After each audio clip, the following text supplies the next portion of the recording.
You know, like millions of people around the world, I'm literally both not surprised and outraged by the news. Reported death of Alexei Navalny.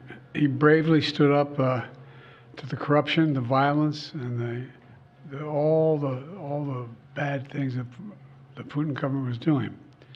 In response, Putin had him poisoned, he had him arrested, he had him prosecuted for fabricated crimes, he sentenced him to prison, he was held in isolation. Even all that didn't stop him from calling out Putin's lies.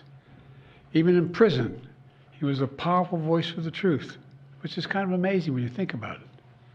And he could have lived safely in exile after the assassination attempt on him in 2020, which nearly killed him, I might add. But he was traveling outside the country at the time. Instead, he returned to Russia.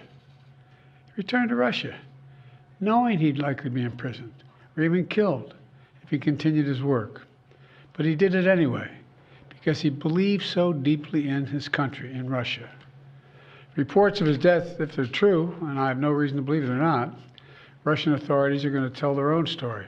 But make no mistake, Putin is responsible for Navalny's death. Putin is responsible. And as people across Russia and around the world are mourning Navalny today because he was so many things that Putin was not. He was brave, he was principled, he was dedicated to building a Russia where the rule of law existed and where it applied to everybody. Navalny believed in that Russia. He knew it was a cause worth fighting for, and obviously even dying for. This tragedy reminds us of the stakes of this moment. We have to provide the funding so Ukraine can keep defending itself against Putin's vicious onslaughts.